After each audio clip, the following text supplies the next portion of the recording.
Ikalawang sulat ni Juan. Mula sa isang matandang pinuno ng iglesia, para sa minamahal na ginang at sa kanyang mga anak, na tunay kong minamahal.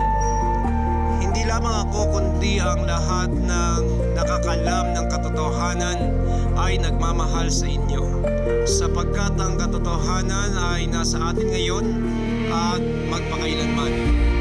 Sa pamamagitan ng katotohanan at pag-ibig, ipagkaloob nawa sa atin ng Diyos Ama at ni Jesucristo na kanyang anak ang pagpapala, habag at kapayapaan.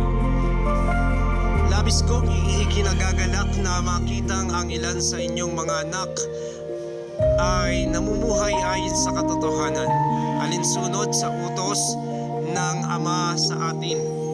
At ngayon, minamahal na ginang, inihiling ko sa iyo na mag-ibigan tayong lahat. Hindi ito bagong utos kundi isang dating utos na simula pa'y nasa atin na. Ito ang kahulugan ng pag-ibig na binabanggit ko. Mamuhay tayo ng ayon sa mga kalooban ng Diyos. Ito ang utos na ibinigay sa inyo noong panguna. Mamuhay kayo sa diwa ng pag-ibig, sapagkat nagkalat sa sanlibutan ang mga mandaraya. Ayaw nilang kilalanin na si Jesucristo ay naging tao. Ang ganoong mga tao ay mandaraya at laban kay Kristo. Mag-ingat nga kayo upang huwag mawalang saysay ang aming pinagpaguran. Sa halip ay lubusan ninyong makamta ng gantimpala. Ang hindi sumusunod sa katuruan ni Kristo kundi nagdaragdag pa dito ay hindi nagpapasakop sa Diyos.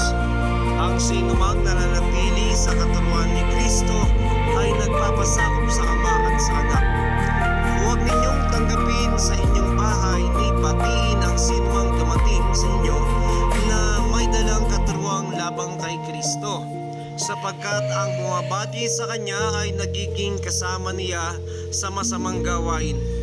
Marami pa sana akong sasabihin sa inyo, ngunit hindi ko na binanggit sa sulat na ito. Sa halip, ako umaasang makakapunta diyan at makakausap kayo ng personal upang malubos ang ating kagalakan. Kinukumusta ka ng mga anak ng iyong minamahal na kapatid na babae.